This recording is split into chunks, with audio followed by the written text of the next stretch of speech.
welcome to our newest episode. It's your co-host, Rissy Ray. Hey, hey. And yours truly, Kaninja. So today we have a very special guest in our break room today. He is a young founder of the podcast Autism Rocks and Rolls that has amassed over 7,000 downloads with guests such as WWE legend Mick Foley and NASCAR driver Armani Williams, among other guests as well, which is amazing. I think you have over 150 episodes on your podcast, which is amazing. He is a motivational speaker, entrepreneur, and a creative writer. These are just a few of his great accomplishments. His goal is to spread the mission of his podcast and his nonprofit, and will be helping us today as we talk about autism and some of the misconceptions when meeting people and someone with autism. So let us welcome Sam Mitchell to our break room. Yay! Hey, thank you for that proper introduction, first of all. I want to clarify that 160, it's 60 episodes. I probably should have mentioned that. It says season 1, episode 60. So instead of 160, it's 160. Oh, gotcha. Well, thank you for that correction. Definitely. No, you didn't know. I was just want to clarify, but thanks for letting me be on. Of course. So I guess, Sam, do you want to add anything else to your intro? Do you want to tell us and our break room buddies anything else about you before we jump into the podcast? Well, we run my podcast, Autism Rocks and Rolls, and it's about autism and how we cope with daily struggles that you may or may not understand. And I've had the big guests such as Mick Foley, Temple Grandin is a big one I've had, and I've also done a TED Talk. Very cool. Can you tell us about the TED Talk a little bit? How was that? It was good. I got a couple of applications or nominations, and that went really well. We had to do it virtually, unfortunately due to COVID, but it was still a TED Talk. It's still called a TED Talk. So we did it, and it went well. It was about why autistic people need structure in their life. Very, very cool. So I guess it kind of goes into one of my questions, but kind of going back into a little bit of your past. But when did you find out that you had autism? When I was 4. When you were 4. Okay. Did you have to go through a series of tests, or did your parents kind of knew, or how did that go? I went through a series of tests. I don't remember them, unfortunately, but I do know how to go through some tests. Okay. All right. Very cool. So I guess, what does it mean to you to be autistic? I ask that question sometimes through my show. What does having your thing mean to you? And I knew eventually I was going to get asked that. I haven't yet, believe it or not. But okay, Kaninja. So I guess the first time I've been asked that. So what does having autism to me? It doesn't mean much for me. It's just a different way of thinking. Okay. So what kind of can you explain that a little bit more as the different way of thinking? I just think a little more outside the box, a little more sometimes in the box. Sometimes I come up with solutions that are kind of odd or unrealistic solutions that will not hurt anyone, but I don't believe in a problem with that. That's what I mean by a different way of thinking. Okay. So definitely giving a different perspective, I think, will definitely help, having that outside the box. Why would you think that, I guess they're either, unrealistic or I guess not usable? Have you gotten that feedback from people? Yeah, I just known that. And let me ask you, would you wait in the parking lot because your tooth hurt? Would I wait in the parking lot because my tooth hurt? Or because you got your wisdom teeth extracted and you're in so much pain? And it depends on why I'm waiting in the parking lot, I guess. So I guess if I have to wait in the parking lot because of the situation now for COVID, then I guess I would. But then again, if I'm waiting in the parking lot for no reason whatsoever, then no, I would not. Yeah, I did that once. I had to wait in the parking lot because of my wisdom teeth. I just wanted to be there at the office. I know I couldn't go in because it was 6 p.m. and closing time. So I just decided to, you know what? I'm just going to wait in the parking lot for a little while. At least know that I'm there. I'm not in the building, but I'm around the area. So I feel a little better, to say the least. Gotcha. It was more or less your comfort zone. So you weren't. Correct. Gotcha. Rissy, anything? Plus, when you're in that much pain, you don't think straight. Let's put it that way. I feel you. I know Rissy's had a few teeth problems. Yeah, I'm going through a similar situation with my wisdom teeth where I have episodes. So right now I'm trying to hold off before I have to pay that big bill. Just a little bit, but I do understand what you're saying. Definitely reference to that. Awesome. Very cool. So I guess, Rissy, would you wait in the parking lot if you had to, if your wisdom tooth was hurting you or your teeth were hurting you? And I would wait I'm waiting in the parking lot for what? I guess to kind of, is it more comfortable for you to be in the parking lot, than it is to be like in the car, the parking lot, in your car at the parking lot? I mean, I'll do it for a little bit, but if I want like a piece of candy, I mean, I'll wait. I'll wait. Yeah, I've waited like at my house where I'm like, I wait a minute before I just drove right into, my house or something like that. I get it. It depends. It depends on the situation. Awesome. No, and I think, Sam, on one of your podcasts, you did mention that you also had ADHD. Can you explain how that makes a difference in your life of having ADHD as well as autism? Yeah, sure. So ADHD is a tentative deficit hyper disorder. I can't remember what it stands for, because I know it's hyper disorder, something, or some hyper disorder, but it does sometimes. I mean, you get a little distracted when you're typing in something and then you think, oh, wait a minute, I gotta do this. You forget about the topic, you get sidetracked easily. Very easily. So it's more like it's hard to keep your focus. Yeah. Do you find that your autism helps or doesn't help that, or does it just complement it, or is it just it is what it is? I think it does and it doesn't. It does because I get the job done, but pardon the language, but it doesn't because I'm an asshole when it happens. Okay, explain that. Okay. Why are you an asshole? Well, I'm because I want to get the job done and nothing else really matters but in that moment. Oh. So I'm like, yeah, I don't care about that right now. Gotcha. Okay. Gotcha. So when you're in the zone and I'm just like, hey man, like my dog died, like I need someone to console me. You're like, yeah, no. When I get this done. It depends if I'm focusing on something. Like if your dog was dying and I needed you needed that, but I was still like finishing something up, you're like, well, that console's got to wait for 5 minutes because I'm in the middle of something right now. Okay. I understand. No, that definitely helps. Definitely. So it helps you get things done though.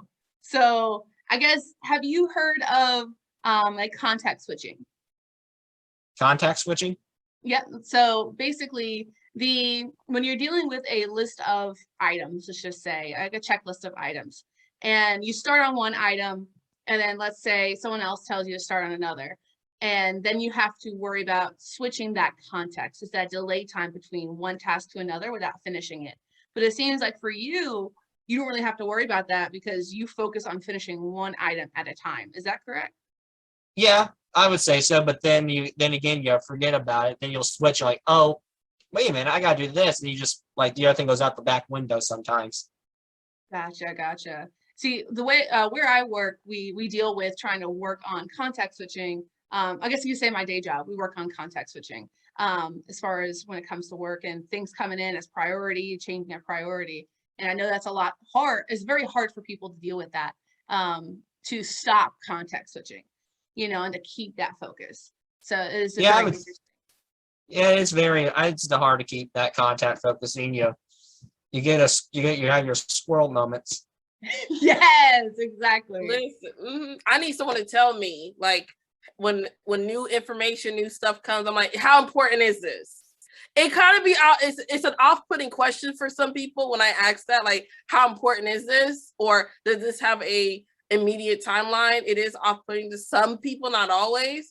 But when I say that, it's only because, hey, I need to know, can I push this to the afternoon, the end of this week, or this is something that needs to be done like all hands on deck? That's why I asked up front, how important is this? Yeah, I think that's very important too, to get that priority.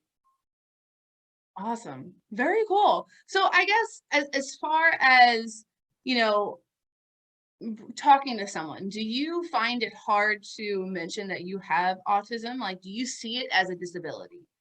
Not anymore. Once upon a time, probably, but nah, it came a long way. I mean, kept it hidden for a while just because every parent, wanted to. But I think I was told about the autism when I was 6 years old, and through a book. Through a book. Yep. Really? What book was that? Understanding Sam, and the good news was I think my life made a lot more sense after that, because back in the early days, I guess, or the old days, I guess, it was very confusing childhood. I thought, why are they not doing this? How come they're not doing what I'm doing? And then you'll read the book, and I thought, oh, okay. And I'm also the type of person who gets straight to the point. I'm like, you're telling me I have this, don't I? And the answer was yeah. Because I can figure that out easily. I can kind of sometimes see situations that may happen from a mile. Kind of a hidden talent of mine. Oh, so kind of like you can kind of predict. You're like, this is going to happen, and we need. Yeah, this is my prediction. What's going to happen? Mm-hmm. I mean, it may not. Maybe I'll be wrong, but well, here we go. That's my thought. Oh, okay, gotcha. So, how often would you say, like, for those kind of predictions that you are correct? Percentage. I would say it's 50-50. Okay. Very cool. So as far as the book that you read, you said, what was the name of it again? Understanding Sam. Understanding Sam. Would you suggest people who don't have autism to read that book as well? Yeah, I don't see why not. It may give you some little education. It may understand why I once upon a time didn't like my food to touch. Like I didn't like the pancake syrup and touching the sausage links on the same patty on the same plate. Right, exactly. It's just because it just needs that structure. I think you mentioned about structure before. It's just intertwined. Like, I didn't sign up to eat, sausage flavored syrup flavored sausage in the morning. I signed up to eat pancakes with sausage, not pancakes with syrup and sausage with the flavor of syrup. Oh, okay. So kind of going in like I'm ordering this. I wanted this, but you're giving me something that's a little bit different. Pretty much. Chrissy, did you want to say something? That kind of tasted good. I understand what your analogy was, but you said sausage flavored pancakes or pancakes flavored sausages. Yes. So right? No, but I get what you were saying. I'm kind of hungry. Sorry. I was like, what's wrong with that? Sorry, Sam. I told Rissy she shouldn't eat on this podcast. So. I'm kind of hungry, so I was like, oh, but I get it. That was why I was like, that kind of sounds kind of nice. I'm always hungry if it makes you feel any better, so. I think it does, definitely. Mm-hmm.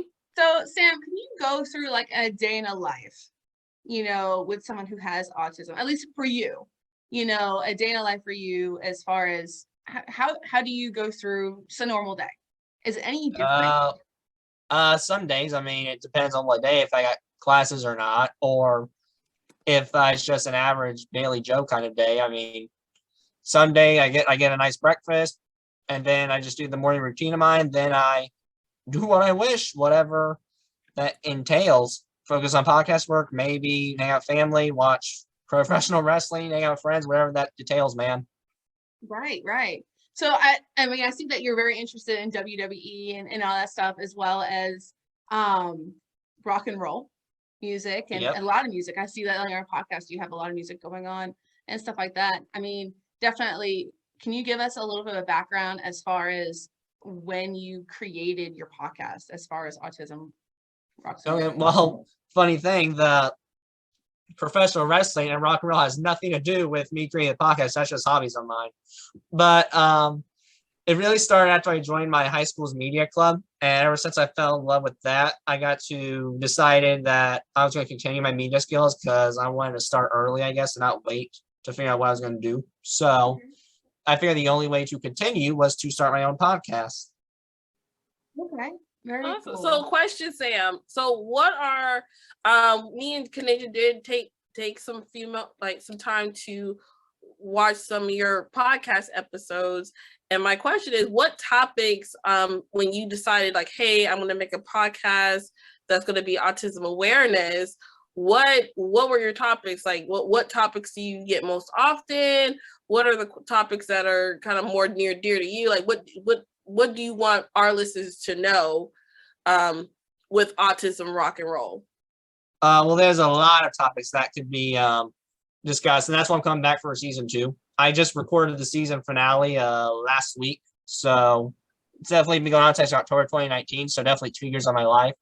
I say that's pretty good if I say myself, but there are a lot of topics that are mean and near and dear to me on there. There's the conversation operation.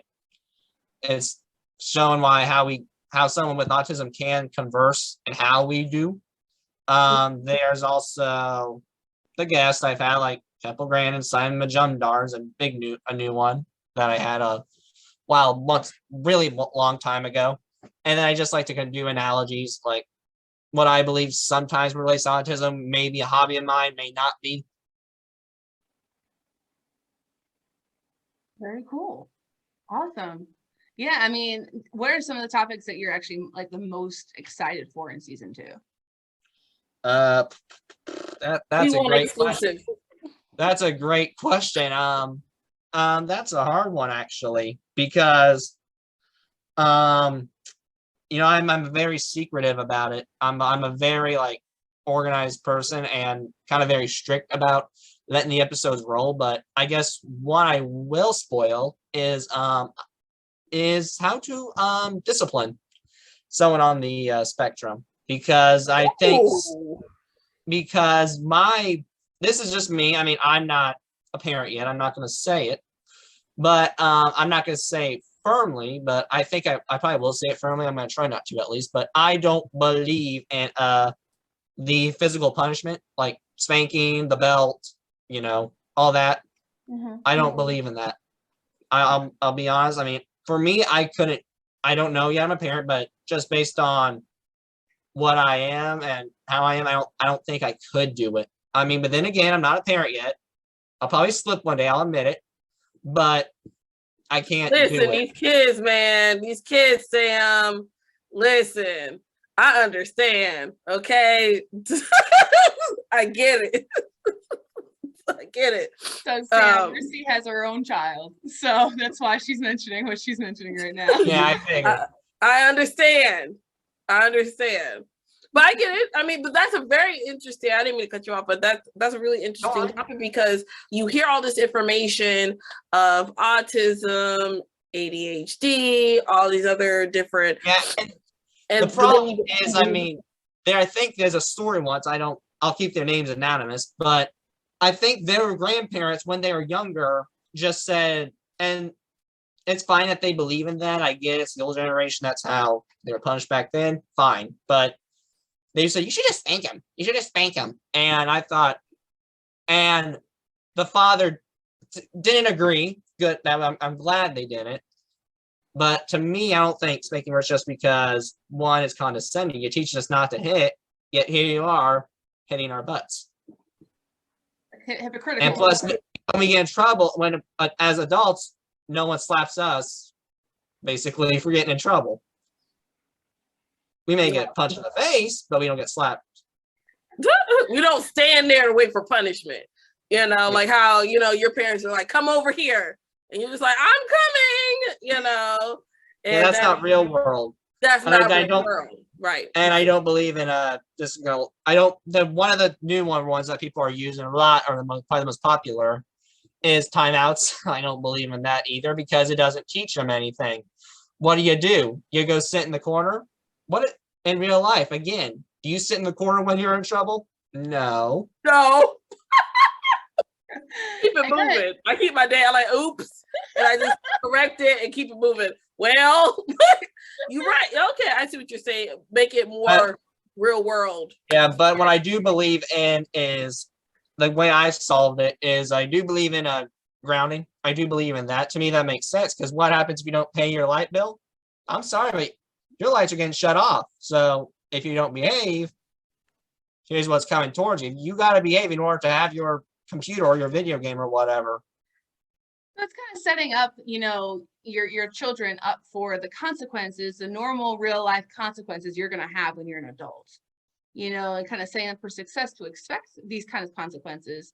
Because then when you're an adult, you're not going to get slapped in the face. You're not going to get spanked or whatever the case. But like you mentioned, yeah, you're not going to go sit in the corner. Right. Exactly. No. Exactly. Unless, how I see it is now that I'm kind of thinking through some of these things, a lot of those actions could actually create more of that flight or fight sequence within a child, or within an adult. So let's say if you are in a situation and you have conflict, however you've been treated when you were a child, whether you get spanked or sit in a corner, so on and so forth, and how you react to those kind of conflicts, you might spark that flight or fight sequence. So if you get spanked, you might have more of that fight sequence is fighting, because it has more of that aggressive behavior. Or if you get time out, maybe it will spark that flight sequence where you just run away and deal with that conflict. So when you have conflict when you're a child, when you have conversations to figure out what you've done wrong and how to get better, you can handle conflict a lot better when you're older. And so that's a definitely interesting. It kind of sparks something in my head on that one. I'm liking that discipline. Mm-hmm. Awesome. That's Right, exciting. because you can't discipline.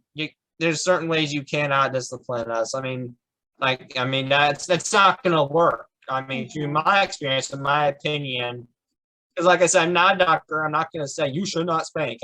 If you want to, that's fine. If a doctor says it, that's something different. But from my personal experience as a child, spanking or sitting in the corner timeout did work, but I didn't learn anything from it. Right, Okay. right. And so I had a neighbor when I was younger, and their child was autistic. And we used to babysit them all the time. And a few times whenever, he would just not understand certain things, and not understand how to handle certain things. A lot of his parents, instead of like spanking or putting in timeout, what they ended up doing would kind of hug him. And then I've heard that that's not exactly the best way of doing it, because he was lashing out. So a little bit more on the kind of throwing things or like hitting things. Of course, he was a lot younger.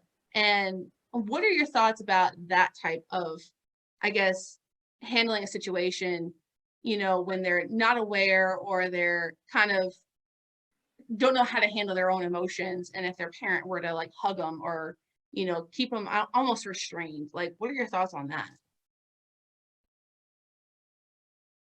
That depends on the child. If it's me, I'm a big physical touch guy. I've always been like that since I was young. It probably would work. But there's some who, if you touch them, you're gonna get uppercutted probably. And I'm not saying that to be me. I'm just saying that that's for sure. That's the flight instinct. They're gonna, in their brain, it's not trying to be mean. It's them trying to defend themselves, because they do not like getting touched. And that's hard for me to do sometimes. I'm probably going to meet someone who doesn't like to get touched, and that's going to be very hard for me. I'm a very physical person. I'll admit it. It's probably going to be hard for me, but, I can probably think around it and get through it. There's other ways you can basically show respect without touch. Gotcha. So it definitely kind of goes back on that spectrum. Like every person is different across the board, and like a lot of people either like to be touched or not to be touched. So I guess in that situation, it's neither a physical like reprimanding or a timeout. It may be comforting for that that child. But then there's others that are going to be a punishment for. Basically, it's either going to be reward, it's going to be helpful, or not a good day if it is touched. That solves it. But again, depends on the person. It really, really does. Gotcha. Very awesome. Thank you for that. So I guess we do have time for one more question, and we do have a list of questions here we didn't get to, but we do have one more time for one more question. Rissy, did you want to? You can ask any. You can ask all of them you want. I don't care. I got some at 5, but I got time. I've been doing nothing else. That makes you feel any better. Oh, thank you, Sam. I know that you were diagnosed at 4. with autism. And after watching TikTok and stuff like that, I'm noticing that like a lot of girls are not getting diagnosed or ever until they hit like double-digit teenage age. What's your thoughts about that? Well, yes, it is being more diagnosed with males and females, but that's going to be a tough one to answer because again, that would be a question for a female. I'm not a male. I'm not a female, so that's a question for a female with someone on the spectrum. But I guess from a little bit of an answer I can give you is it's probably maybe a little tougher since it's a little more. But I think females have their own challenges compared to males, some at least. Gotcha. Okay. Gotcha. No, definitely good to know because definitely we have heard a few of that difference between the variance between males and females when it comes to being diagnosed. So that's good to know kind of, there is some differences and definitely get a different perspective as well on that. So, but with that, we are out of time. And Sam, if you don't mind, if we can schedule a part 2, that would be amazing. And so only if you have time, if you enjoyed yourself in our break room, Yeah, I said go ahead. That's kind of a struggle, like go ahead. Oh, perfect. Fantastic. So, but unfortunately we are out of time. We are going to finish out with our final thoughts. And typically we have about 30 seconds for our final thoughts. Typically we give either advice or some things to kind of summarize what our thoughts are around our topic of that day of that podcast. So with that, I guess, Sam, would you like to start us off? I guess throughout my life, I just think this is kind of cliche, but I think it's true. If the world could be nice and not be stupid, I think we get along perfectly. That's your 30 seconds? Okay. Love that. Okay, I can rock with that. I love that. Short and sweet, to the point. Go ahead, Rissy. Sure. Awesome. It was great having you, Sam, as a guest to give us a different perspective in the topic of autism. I wish your podcast very well. Can't wait for you to come back. And I'm excited for your season 2. Thank you. Awesome. And I guess, so for my final thoughts, I've learned a good amount of items today about autism. I definitely had some research in the past about autism, definitely a good amount a few years back. I did a project around autism, so I definitely learned a few more things about it. And so, which is great, understanding, a different mindset, to understand really what it means to like what you ordered for breakfast, having that separation and more or less being very clear of what you say is going to happen. That helps me understand a lot better and how to communicate just in general to everybody, just to be more clear. And so I think that's a big thing too, is that if we're just more clear in how we communicate to each other, like Sam mentioned, if the world's not stupid, we could all get along, we could all understand and, each other and just live our daily lives, which would be awesome. So with that, thank you again, Sam, for joining our podcast. For Break Room Buddies, make sure you guys listen, comment, or make sure you guys share, comment, subscribe on our YouTube channel. Make sure you like it as well. And also make sure you check out our Facebook, Instagram, and Twitter and how we do our updates. And definitely keep a lookout for our part 2. Sam, definitely, again, thank you so much. Are there any lasting items that you wanted to tell our Break Room Buddies before we say goodbye? Just thank you for listening, really, and can't wait to be back. Awesome. And looking forward to season 2. Bye, Break Room Buddies. Bye. See you next time.